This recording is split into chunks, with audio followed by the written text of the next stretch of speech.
Halo guys, selamat datang di channel Fajar FFH. Di channel ini kita itu bakal banyak ngebahas seputar tentang pertanahan, jual beli rumah, habis itu KPR rumah, sampai konstruksi rumah. Pokoknya di channel ini kita bakal membantu teman-teman untuk bisa jual beli rumah atau membangun rumah lah dari nol, biar terhindar dari mafia tanah. Nah untuk episode kali ini kita itu bakal episode namanya As Fajar. Jadi gue bakal memilih satu komentar dari konten-konten gue yang ada di TikTok, di Instagram, ataupun mau di DM-nya lah. Menurut gue misalnya ini kalau gue jawab itu nggak panjang, nggak detail, nah itu bakal gue bahas di As Fajar ini. Nah di sini gue udah ada dapat satu pertanyaan dari DM TikTok gue. Sebenarnya itu pertanyaannya simple, cuman gue pengen ngebahas lebih detail.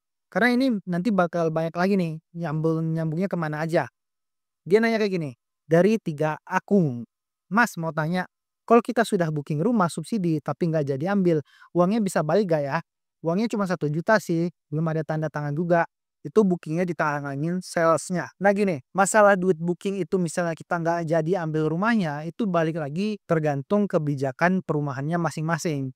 Kenapa? Karena tiap perumahan itu beda-beda. Contohnya di perumahan gua, yang Cahaya Amanah 3, yang di samping pom bensin Simpan Suai Duren Jambi. Itu teman-teman, kalau nggak jadi ambil perumahan kita, misalnya nih teman-teman nggak mau tiba-tiba ngambil perumahan kita, itu duit bookingnya pasti hangus. Kecuali misalnya nih teman-teman udah booking, habis itu teman-teman ketika kita cek KTP-nya, itu checking KTP di BI-nya, itu ternyata kol 5 sehingga nggak bisa ambil KPR. Nah itu baru kita balikin duit bookingnya 100%. Tapi ada juga nih di perumahan yang lain itu ketika misalnya kita nggak jadi ambil duit bookingnya, mau itu ditolak sama banknya lah atau pengen mundur sendiri, itu nggak dibalikin duit bookingnya. Ataupun ada pun yang dibalikin duit bookingnya itu nggak 100%, itu cuma 80%-nya aja. Makanya itu harus ditanyakan ke perumahan masing-masing teman-teman. Karena kebijakan booking ini itu tiap perumahan ada juga yang bilang kayak gini nih. Ketika booking itu minimal itu 2 minggu itu harus dikumpulkan berkas-berkas buat ngambil KPR-nya. Karena kan biasanya ketika kita udah booking, habis itu nggak kita kumpulin berkas-berkasnya, misalnya ngaret sampai 1 bulan. Nah itu dia ada juga kebijakan perumahan yang bilang kalau nggak dikumpulin selama 2 minggu, ini kita bisa mengalihkan ke orang lain,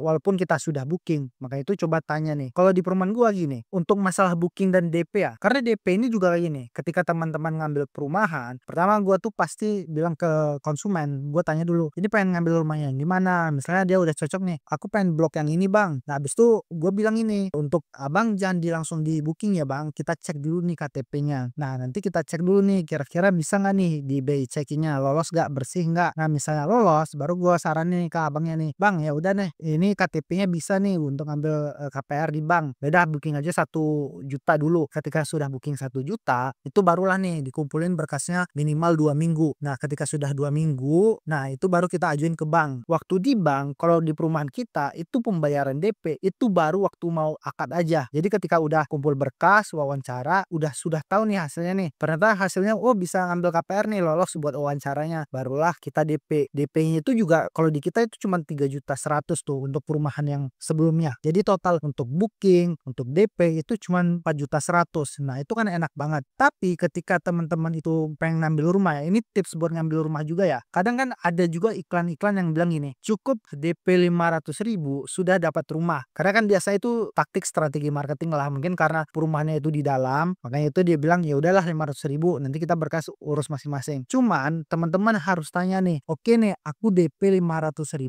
ini sudah sampai terima kunci kah? Habis itu kalau udah sampai terima kunci, apa aja yang aku dapat? Karena perumahan subsidi itu ya, kalau dulu ya, ini ngasal banget, kebanyakan ngasal. Ketika ini banyak yang komplain ke gue ya, dia bilang, wah bang, gue ngambil rumah subsidi cuman belum di keramik. Habis itu gue udah ngambil rumah subsidi, ternyata harus bayar listrik lagi. Habis itu harus bayar sumur lagi. Nah makanya itu, biar untuk menghindari misunderstanding lah, kesalahpahaman, makanya ke teman-teman ketika pengen ngambil rumah, itu tanya nih, ini duitnya tuh apa aja yang gue harus keluarkan sampai terima kunci, dan gue itu dapat apa aja. Jangan sampai ada biaya-biaya timbul lagi ketika kita sudah tanya nih berapa terima kunci. Karena biasanya gini teman-teman, untuk biaya itu bakal timbulnya tuh gini. Kalau di perumahan gua itu pertama booking, habis itu DP, habis itu ketika udah booking dan DP tanya juga nih, emang ini aja ya biayanya. Nah ternyata biasanya ketika KPR, Bank BTN, misalnya kita kerja sama dengan Bank BTN, dia minta cicilan 2 kali angsuran untuk ditaruh di rekening buat KPR itu. Nah makanya itu kan misalnya teman-teman itu budgetnya terbatas, nah itu kita bisa siapin nih. Jadi bukan ternyata 4.100.000 saja, ternyata oh tambah lagi nih buat cicilan blokirnya gitu, sama duit cicilan awalnya. Sama tips lagi, ini ketika teman-teman itu ngambil KPR rumah, tanya juga nih sertifikatnya ini posisinya apa? Apakah HGB atau SHM? Nah, misalnya itu HGB, nah ini untuk ningkatinnya bagaimana? Apakah harus sampai cicilan lunas dulu atau kita bisa nih waktu ketika akad KPR kita bilang ke notarisnya tolong tingkatin haknya jadi SHM. Nah, karena kan kalau kita udah misalnya KPR-nya itu udah berjalan nih, berjalan misalnya setahun 2 tahun, ketika kita pengen ningkatin jadi SHM itu nggak bisa, maka itu harus tunggu lunas dulu. Kan lama lagi tuh ketika masa nunggu lunas dulu. Maka itu biasanya kalau di perumahan kita itu bisa ditingkatin waktu akad. Tinggal bilang aja ke notarisnya, "Bu, ini untuk ningkatin haknya gimana? Berapa biayanya?" Nah, jadi nanti ketika KPR teman-teman itu lunas, itu sudah nerima SHM.